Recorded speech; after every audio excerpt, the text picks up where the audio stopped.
Bismillahirrahmanirrahim.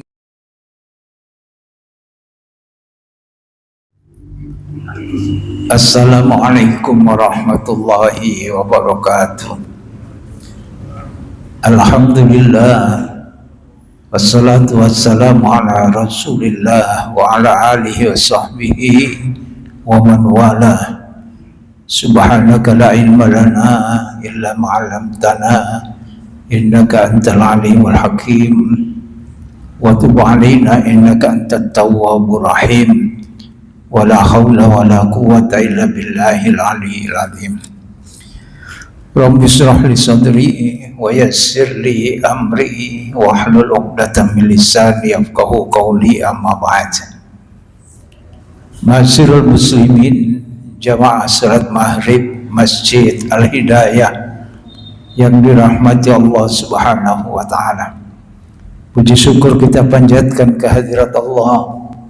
Sampai dengan detik ini kita masih diberi umur panjang oleh Allah Subhanahu wa taala, sehat walafiat jasmani rohani kita, iman tetap melekat di dalam lubuk jiwa kita.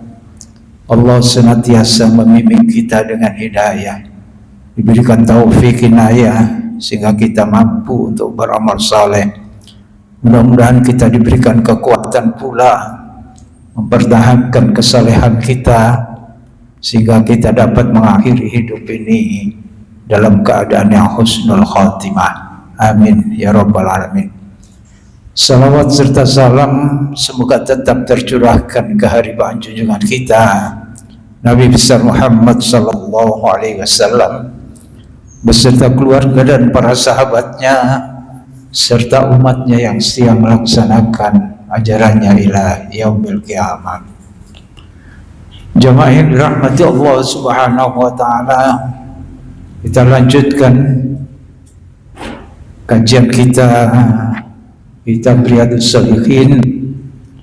Setelah kemarin kita membahas di bab keutamaan ibadah di waktu yang kacau, di waktu yang penuh fitnah, di akhir zaman, dan saat ini kita beralih di bab yang baru, yaitu bab fadlis simaha fil bai'i wal qada'i wad daini, yaitu bab keutamaan memberi kemudahan dalam berjual beli, membayar hutang, menagih hutang, dan hal-hal yang lain yang dibahas di dalam bab ini, yaitu hendaknya kita bersikap adil di dalam membuat takaran atau menguranginya ini di dalam jual beli ya, dan hal-hal yang berkaitan dengan penangguhan hutang. Jamaah yang dirahmati Allah Subhanahu wa taala, Islam ini tidak hanya membahas tentang ibadah mahdhah, hubungan manusia dengan Allah Subhanahu wa taala, tetapi di dalam Islam ini juga membahas yang berkaitan dengan muamalah, hubungan antar sesama. Di antaranya ada jual beli, ada hutang piutang, dan hal-hal yang lain yang berkaitan dengan kehidupan sosial kita. Imam Nawawi membukanya di bab ini dengan surat Al-Baqarah ayat 215, yaitu di penghujung ayat itu Allah Subhanahu wa taala berfirman, ini yang dicuplik oleh Imam Nawawi, wa ma taf'alu min khairin fa innallaha bihi alim. Ini untuk meyakinkan kita bahwa sekecil apapun di bab yang lain, jangan remehkan amalan soleh, perbuatan baik, walaupun itu kecil sifatnya ya. atau remeh kelihatannya. Kebaikan apa saja yang kalian kerjakan di dalam ayat ini, maka sesungguhnya Allah itu Maha mengetahui. Jadi sekecil apapun yang kita lakukan di dalam kehidupan ini, Allah itu Maha mengetahui. Di dalam ayat ini membahas bahwa Allah Maha mengetahui itu, yaitu Allah akan membalas sekecil apapun perbuatan baik yang kalian lakukan. Jangan khawatir, Allah itu pasti akan membalas, memberikan pahala imbalan dari perbuatan baik yang kalian lakukan. Jamaah yang dirahmati Allah Subhanahu wa taala, mendasari bab ini adalah ayat ini, sehingga kita itu menjadi berhati-hati atau semangat untuk beramal saleh, walaupun amal saleh itu remeh kelihatannya ya. Kalau di bab-bab awal itu dikatakan jangan kalian sepelekan perbuatan baik walaupun itu sederhana, walaupun itu kecil. Dicontohkan di sana oleh Rasulullah sallallahu alaihi wasallam, kalau kalian memberikan pada tetangga kalian satu kaki kambing misalnya, nah itu hal-hal yang remeh kelihatannya, tetapi itu akan dilihat dan dicatat oleh Allah Subhanahu wa taala. Di bab yang lain juga, di bab-bab sekitar 20-an ya, kitab Riyadhus Shalihin juga dikatakan, walaupun kalian itu bersedekah dengan separuh biji kurma, maka semuanya itu akan menambah catatan amal kita di sisi Allah Subhanahu wa ta'ala. Jamaah yang dirahmati Allah, kemudian Imam Nawawi mengetengahkan di surat Hud ayat 85, fa ya qaumi auful mikyala wal mizana bil qis wala tabkhasu wala yatabkhasun nasa asya'ahum wa ya qaumi auful mikyalah, dan wahai kaumku, kata Nabi Hud alaihissalam, penuhilah takaran dan timbangan dengan adil. Jadi di zaman dulu itu sudah ada seruan itu, hubungan antar sesama itu jangan sampai ada yang memanipulasi. Wala tabkhasun nasa asya'ahum, janganlah kamu merugikan manusia terhadap hak-hak mereka. Ini makanya di dalam bab ini didasari atas ayat 215 surat Al-Baqarah.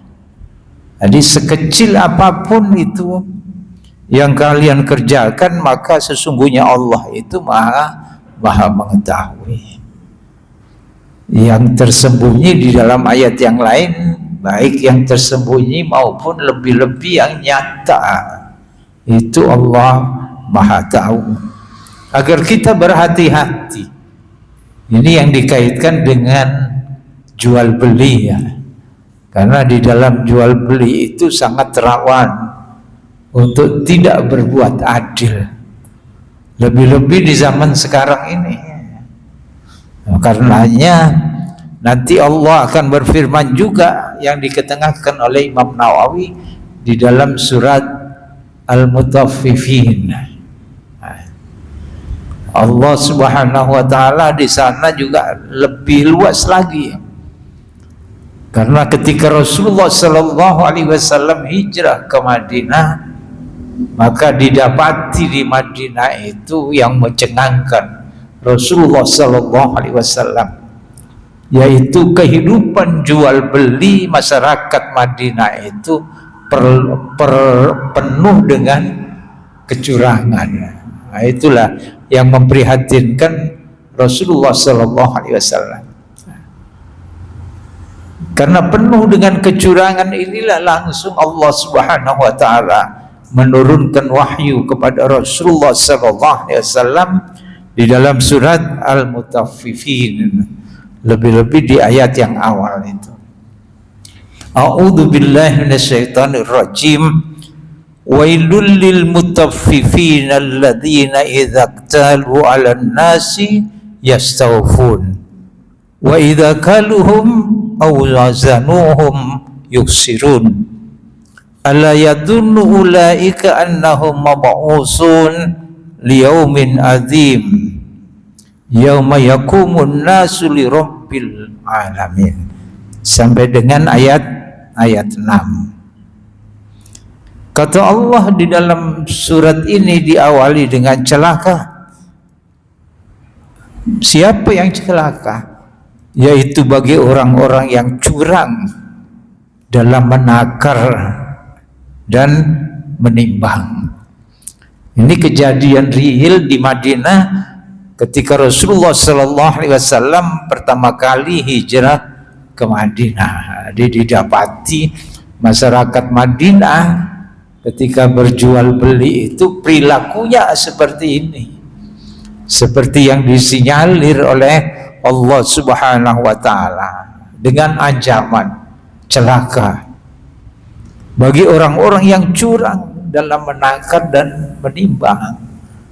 Hal ini kalau dikaji lebih luas, tidak sekedar menakar dan menimbang di dalam hal-hal yang lain yang berkaitan dengan kehidupan sosial di tengah-tengah masyarakat kita. Para ahli tafsir mengatakan bahwa mutaffifin itu yang berarti melompat pagar, jalan pintas, ya. Tidak ingin mengikuti jalur yang sebenarnya secara bertahap. Ini kecenderungan orang yang berjual beli, berdagang itu ingin cepat dapat untung besar. Karenanya dia itu banyak melanggar, kemudian tidak jujur di dalam menjalankan jual beli. Ini jalan pintas, tidak melalui jalan yang semestinya. Kecenderungan itulah bisikan setan seperti itu. Karena setan itu senantiasa membisikkan, menakut-nakuti kalian itu dengan kemiskinan, sehingga perasaannya senantiasa takut dengan ketidak bisa untung ketika berdagang. Karenanya dia memutar otaknya bagaimana memanipulasi orang lain supaya dagangannya itu bisa untung. Ini jual beli itu rawannya di situ. Kalau kita tidak sabar di dalam berjual beli, bisikan setan itu bisa masuk ke situ. Maka kecenderungan orang yang berjual beli di Madinah waktu itu ya perilakunya seperti ini. Maka diancam oleh Allah Subhanahu Wa Taala celaka bagi orang-orang yang curang dalam menakar dan menimbang. Lalu ayat berikutnya, alladzina idza qtalu 'alan nasi yastawfun, yaitu orang-orang yang apabila menerima takaran, dia membeli gitu ya, lalu kemudian ditimbang di situ, maka minta dengan takaran yang tidak sampai kurang, kalau perlu berlebih. Munjung jari wong Surabaya ya, takarane munjung. Alladzina idza qtalu an-nas yastawfun, itu mintanya ya seperti itu. Kalau membeli minta banyak. Kalau barang itu minta yang besar, sehingga kalau barangnya itu kecil biasanya dicacat dhisik supaya apa? Murah. Tapi katanya orang Madura yang tidak kehabisan akal. Ketika ada orang beli telur kecil-kecil, dikatakan telurnya kecil-kecil bu, dia menjawab apa? Nek besar iki double gitu. Ada saja ya. Ini juk-juknya begitu guyonannya itu. Jadi kalau kecenderungan orang membeli itu tidak sampai rugi lah, tidak sampai rugi. Sementara yang jual juga demikian. Makanya di dalam ciri masyarakat Madinah waktu itu, wa idza kaluhum aw wazanuhum yuksirun, dan apabila mereka menakar, menimbang untuk orang lain, menjualnya itu, mereka mengurangi timbangan. Maka di pasar-pasar itu katanya banyak yang ditambah timbelnya, ya. Setelah ditimbang di rumah tidak sesuai dengan timbangan yang tadi ada di pasar. Godaannya begitu berat orang-orang berdagang. Dan hal-hal yang lain yang sekarang ini maraknya kan pemalsuan di tengah-tengah masyarakat itu, dimanipulasi berbagai hal. Tak ngerti belajarnya itu kemana itu, penipuan yang seperti itu ya. Semangka yang tidak merah ya disuntik dengan warna merah, yang kurang manis tidak manis ya disuntik dengan gula, bukan gula murni, sehingga memakan buah itu tidak menjamin sekarang itu menjadi badan itu lebih sehat. Tetapi semua sudah dimanipulasi yang seperti itu. Na'udzubillahi min dzalik. Bagaimana supaya buah itu tidak busuk? Nah, ini ngarang semua itu. Jadi memutar otaknya itu untuk keburukan, menggunakan karunia Allah yang berupa pikiran itu, akalnya itu dipakai untuk keburukan, bukan untuk kebaikan. Jarang kemudian di zaman yang seperti ini kemudian menunjukkan kepada konsumen itu dengan benar. Tapi memang sempat menjumpai beberapa pedagang itu yang berkata dengan benar, jangan ini Pak, ini sudah mau kedaluarsa, diberitahu konsumennya. Seperti itu. Karena mesti kita ini saling ridho antara penjual dengan pembeli kalau ingin dagangan itu hasilnya itu halal. Tapi itu tadi kalah dengan bisikan setan itu, ditakut-takuti dengan kemiskinan. Kalau kalian tidak ngarang begini-gini, diakali begini-begini, pembelinya rugi sampean itu. Rugi. Jadi ditakut-takuti dengan miskin. Jamaah ini rahmati Allah Subhanahu wa taala, karenanya dulu saya pernah cerita juga ya. Dulu saya pernah cerita di malam hari raya gitu, saya tengok-tengok di terminal. Waktu itu masih belum bungur AC ya, jadi sudah lama. Masih di Joyoboyo. Terminalnya jurusan luar kota itu masih di sana. Malam hari raya saya berada di sana. Ya untungnya enggak ketemu orang gitu aja. Tengok-tengok oke nih lapo gitu ya. Jadi hanya untuk ngamati perilaku orang-orang di saat seperti itu. Jadi bis itu habis, penumpang berjubel banyak sekali. Jadi ketika satu bis datang, penumpang itu ya menyerbu bis itu, menyerbu. Datang lagi, diserbu lagi. Padahal penumpangnya cukup banyak. Ya karena setan itu begitu licinnya membisiki hati manusia, ditakut-takuti kemiskinan, hal-hal yang tidak laku dan lain sebagainya. Maka kernet-kernet konduktor bis itu dibisiki barangkali oleh setan itu.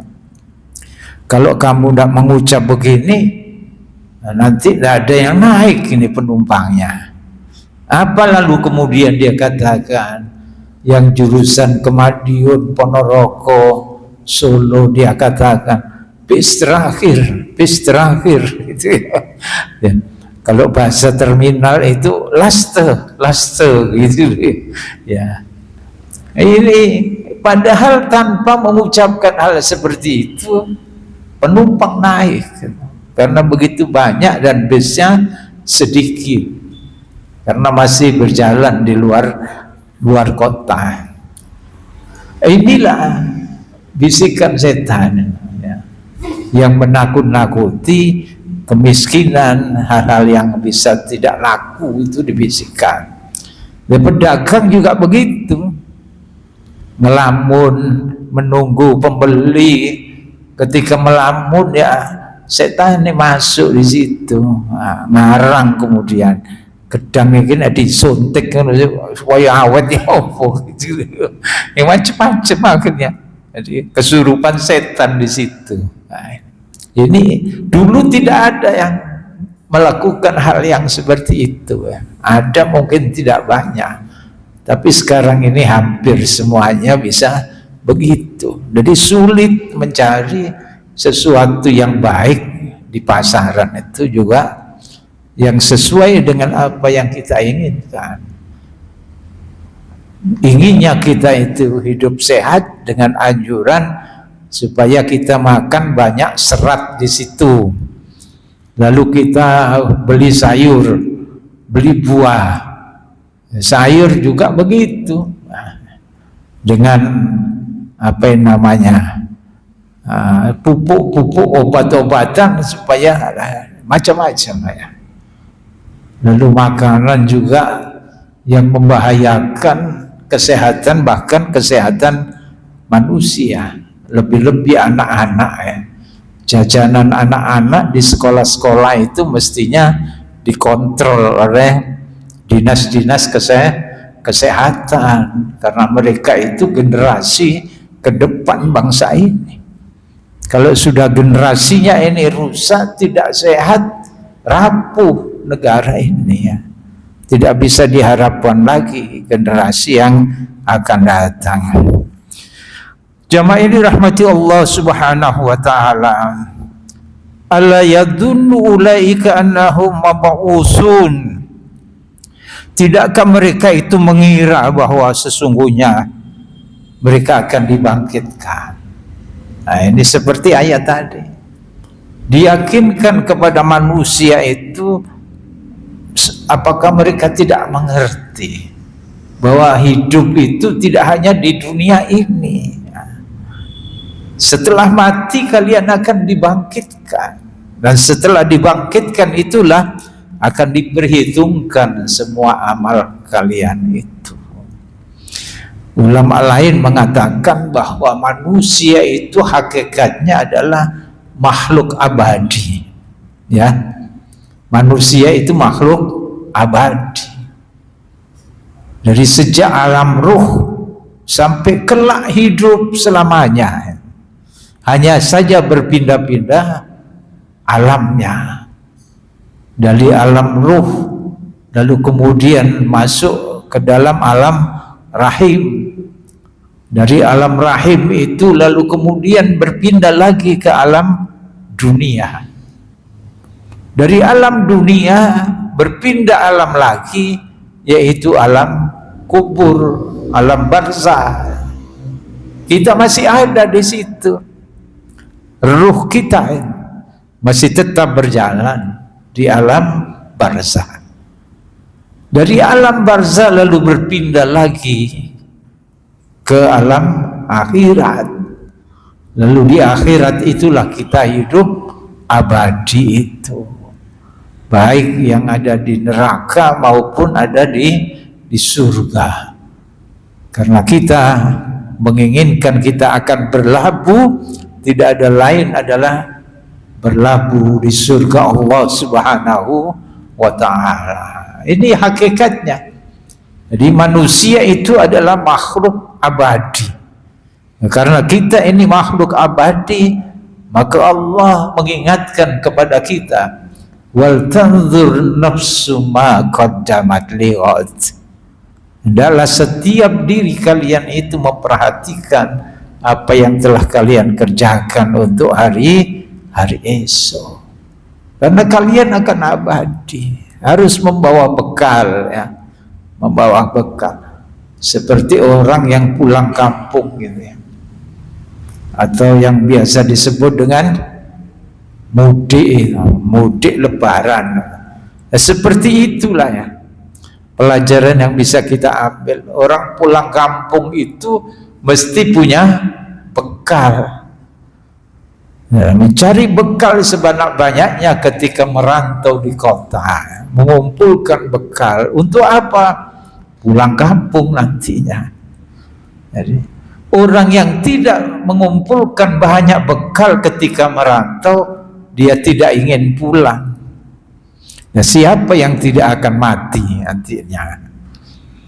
Orang yang punya bekal itu senantiasa merindukan kampung halaman. Sewaktu-waktu dia ingin pulang, bisa dia berangkat.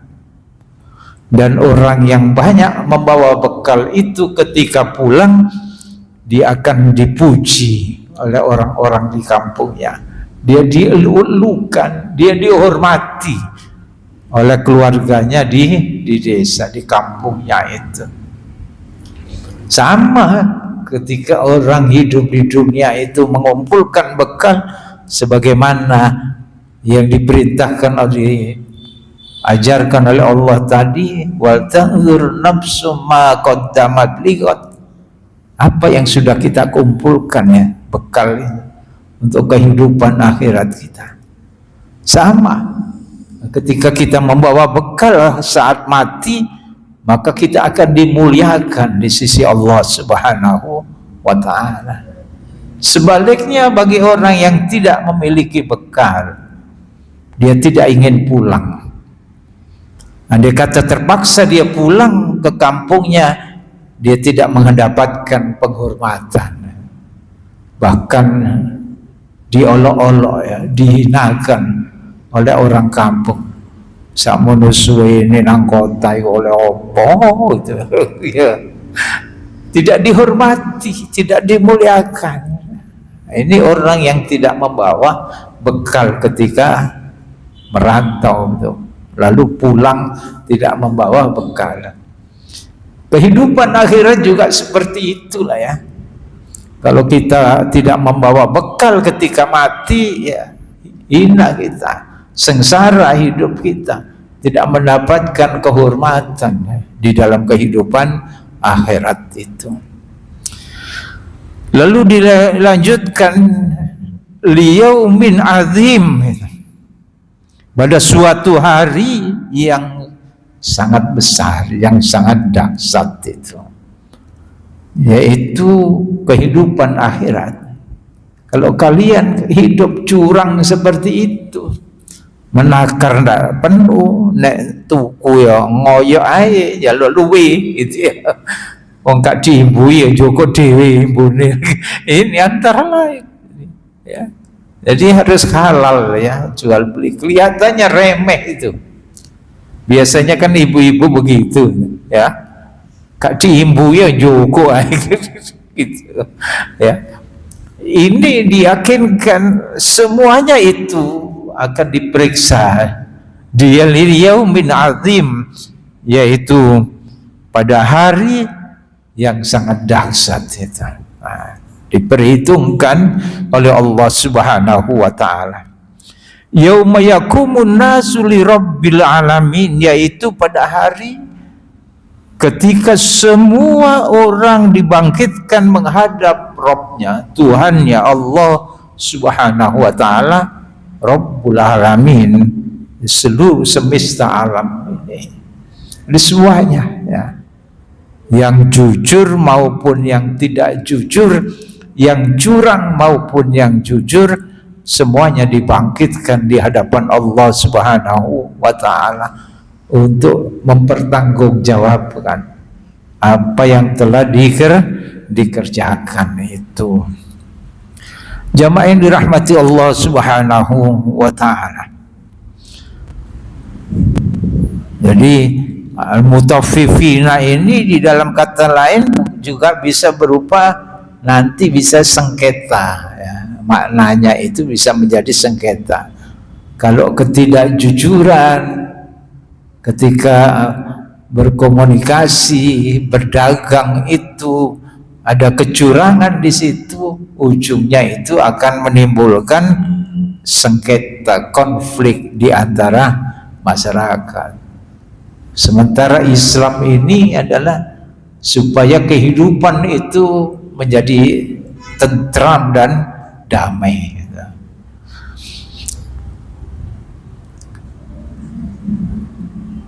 Jamaah yang dirahmati Allah Subhanahu wa ta'ala. Jadi ini yang berkaitan hal-hal yang sepele kadang-kadang ini dilakukan di tengah-tengah masyarakat ya. Jadi kalau membeli itu dia memaksa-maksa ya. Ya minta murah itu cenderungan. Jadi kadang-kadang dipaksa sampeyan ya, sampeyan ya. Turung diioni ya dikuwo-wo ae langsung dibayar. Nah ini tidak sesuai dengan apa yang dianjurkan di dalam Islam, supaya kita ini saling ridho, tidak mengecewakan satu dengan yang lain. Jadi kalau menjual itu kecenderungannya curang, mengurangi, dan kalau membeli itu dia minta banyak. Dan hal ini masuk di dalam segala hal ketidakjujuran. Semua hal yang berkaitan ketidakjujuran itu berkait di sini ya. Termasuk yang diancam oleh Allah Subhanahu wa ta'ala dengan kalimat wailul lil mutaffifin, celaka ya, bagi orang-orang yang curang di dalam segala hal ya, curang. Dia terus-terus nunggu ya, malah ya merembet kemana-mana itu ya. Tapi kita bisa membawanya sendiri. Jadi kecurangan itu bisa merambah kemana-mana. Jamaah yang dirahmati Allah Subhanahu wa ta'ala. Hadisnya tidak banyak, hadisnya cukup ya. Hadisnya cukup panjang dari Abu Hurairah radhiyallahu anna rajulan atan nabiyya sallallahu alaihi wasallam yataqallahu fa aghlada lahu fa hamma bihi ashabuh. Abu Hurairah radhiyallahu menceritakan bahwasanya seorang laki-laki datang kepada Nabi sallallahu alaihi wasallam untuk apa? Menagih hutang. Ada orang laki-laki mendatangi Rasulullah menagih hutang, dan kepada Rasulullah itu dengan omongan yang kasar, tidak hormat kepada Rasulullah sallallahu alaihi wasallam, sehingga para sahabat yang ada di situ itu mengingatkan orang yang mendatangi Rasulullah sallallahu alaihi wasallam. Lalu kemudian faqala Rasulullah sallallahu alaihi wasallam, ketika sahabat-sahabatnya itu mengingatkan si penagih hutang itu, Rasulullah mengatakan, da'uhu fa inna li sahibil haqqa maqala.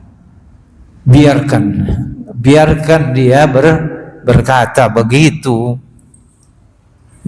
Dia punya hak untuk bicara. Jadi inilah akhlak Rasulullah sallallahu alaihi wasallam. Ketika diperlakukan yang seperti itu, orang yang tidak terlalu sopan kepada Rasulullah SAW, ketika orang lain saja gregetan gitu melihatnya. Ini Umar itu juga sering begitu. Jadi ada orang yang rada tidak sopan terhadap Rasulullah, ini pedangi mesti metu. Bagaimana tak penggal saja, enaknya itu Umar Ibnu Khattab radhiyallahu anhu. Tapi ketika sahabat membelanya begitu, Rasulullah bahkan mengatakan biarkan saja, dia punya hak untuk bicara seperti itu. Summa qala, lalu kemudian beliau juga mengatakan atuhu sinnan misla sinni, orang ini menagih hutang yaitu seekor unta.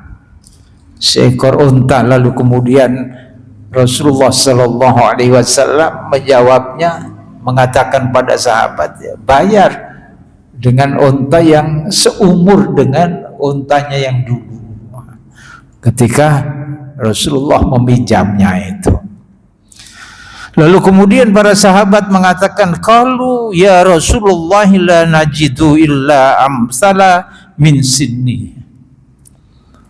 Tidak ada wahai Rasulullah unta yang semisal itu, yang sama umurnya dengan unta dia itu, illa amsala min sinni, kecuali melainkan ada yang lebih bagus dari untanya dulu itu. Jadi kalau kita minjam barang yang tidak terlalu bagus lalu mengembalikan dengan barang yang sama yang seperti itu tidak ada, maka kita berikan barang yang lebih bagus dari yang kita pinjam itu. Kecenderungan kita itu meminjamnya bagus, balik noi gak tanggung jawab belas gitu ya. Atau kalau tidak ada yang baik, ya jelek itu harus ada plusnya, jadi ditambah ya, ditambah untuk nilai, ada nilai tambah di situ ya, ada nilai tambah. Lalu kemudian Rasulullah Sallallahu Alaihi Wasallam bersabda, atuhu fa inna khairakum ahsanukum qadha.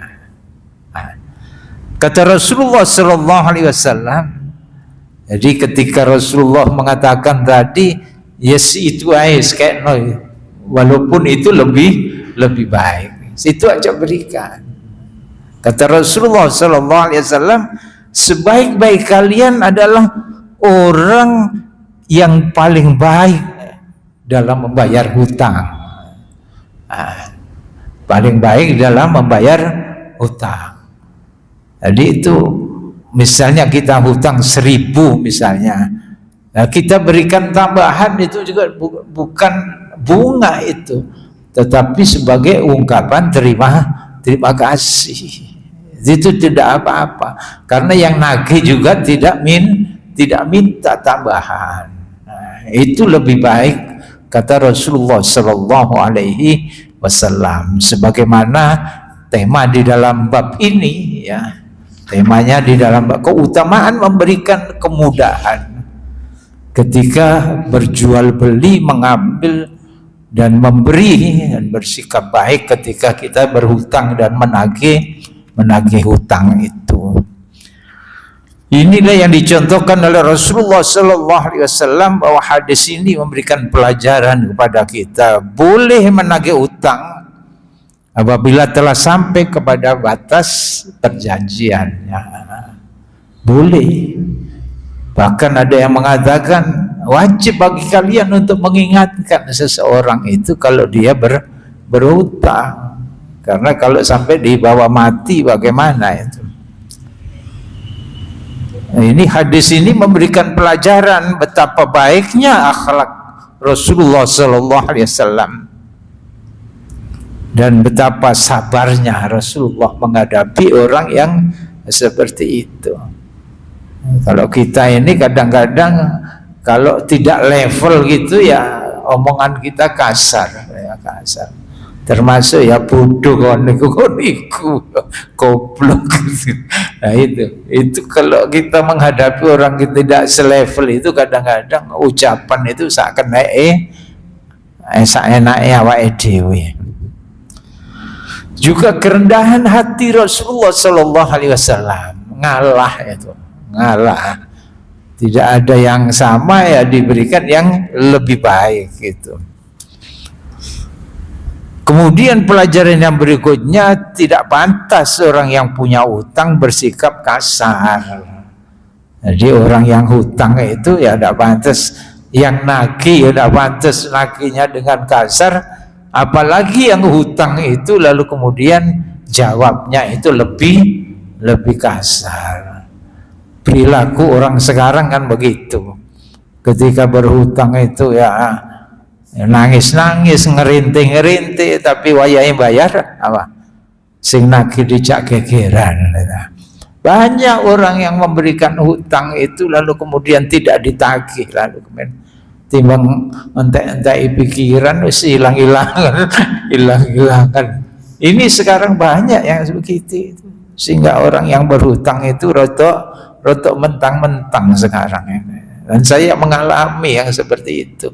Tidak biasa nagih, ya, ternyata yang dinagih itu bulet, timbang entek-entek pikiran wis sedekah, itu sedekah. Dan tidak sedikit itu uangnya, ya, tidak sedikit bagi kita, ya. Ini perilaku manusia yang sekarang, ya. Ketika hutang itu dia bermelas-melas, dan ketika waktunya membayar pura-pura tidak berhutang, tidak lali, lupa. Lalu kemudian kalau ditagih bahkan marah-marah, beradu argumen yang macam-macam. Karena hukumnya memang sulit begitu.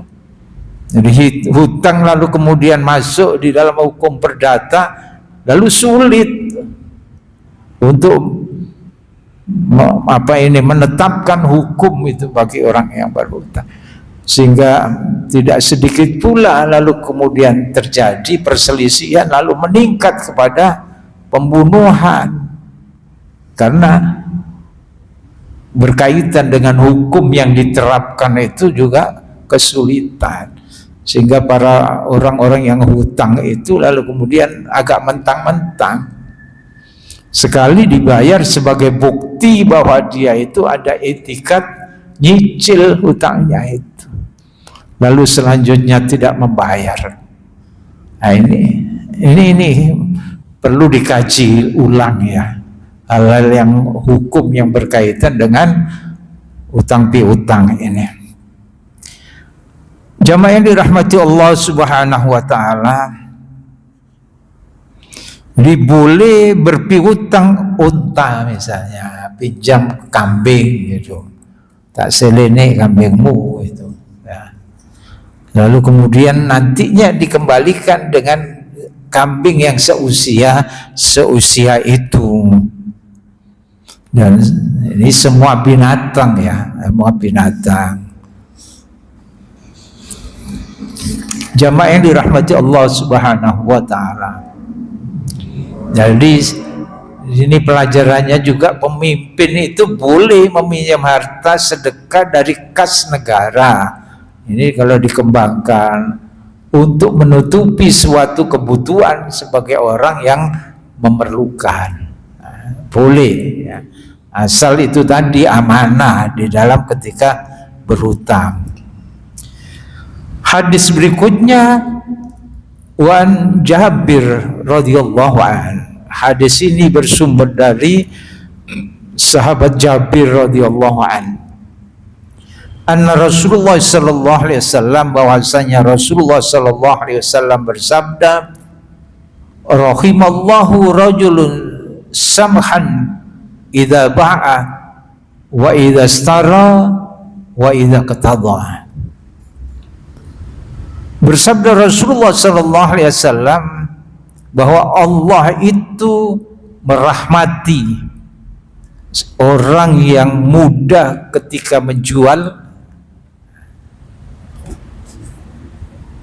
Jadi kalau menjual itu mudah, ya gak larang-larang gitu. Mudah itu artinya ya gak larang-larang, ya tidak ngapusi, ya tidak memanipulasi. Dimudahkanlah pembeli itu. Jadi orang yang menjual dengan mudah, gak golek badit akeh-akeh itu, asal laku saja berputar itu modalnya. Kemudian ketika membeli juga mudah. Jadi ditawar, dia memberikan, yang menjual mengatakan harga sekian, gak melipit gitu, ngenyangi itu ya. Nah, kadang-kadang orang sekarang ini kan lego. Kalau ngenyangi melipit terus dikene, wah aku cerita kan gitu. Cerita. Nah, jadi tidak memudahkan orang yang menjual. Ketika membeli itu tidak memudahkan orang yang menjual. Karenanya ada sebuah himbauan kepada kita.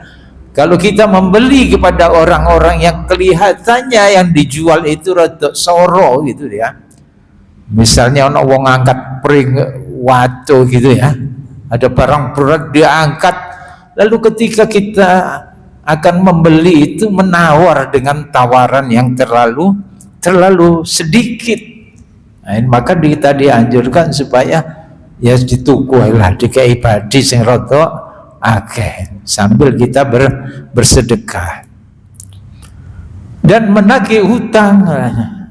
Jadi orang yang memudahkan kita ketika menagih hutang, ketika datang kepada orang yang berhutang kepada kita, dia mengatakan bahwa durung ono duit, ya wis menihai itu ya, tidak usah banyak bicara di sini, diberikan kemudahan. Ya kira-kira kapan, seminggu, sebulan lagi dan lain sebagainya, diberikan kemudahan. Orang yang seperti ini, kata Rasulullah SAW, bahwa Allah berjanji akan dirahmati. Kadang-kadang kita ini kan tidak berhitung tentang rahmat berkah dari Allah Subhanahu wa Ta'ala. Yang kita hitung itu adalah kenyataan-kenyataan yang ada. Kita tidak tahu di balik ada hikmah apa gitu, kita tidak tahu. Padahal Allah di sini disebutkan oleh Rasulullah, Allah akan merahmati kalian yang memudahkan ketika menjual. Nah ini, jadi diberikan murah kepada orang itu Allah merahmati. Kalian tidak akan rugi nantinya. Pasti begitu, Allah itu berjanji seperti itu. Ketika membeli juga begitu, membeli dengan tidak banyak menawar ya. Tapi kalau sudah menjadi ciri di sebuah pasar, nok kene ku biasanya nawar gue separuh kan gitu ya. Nah, ini susahnya sekarang gitu ya. Kalau di pasar ini udah ditawar ya, untungnya terlalu banyak karena yang menjual juga tidak memudahkan, juga yang membeli juga agak sulit juga. Sampai nak dukun oke ini saya separuh gitu. Nah, itu kebiasaannya seperti itu. Dulu kalau di pasar turi itu seperti itu. Jadi kalau ditawarkan itu ngenyangi separuh. Ini tidak berlaku di sini.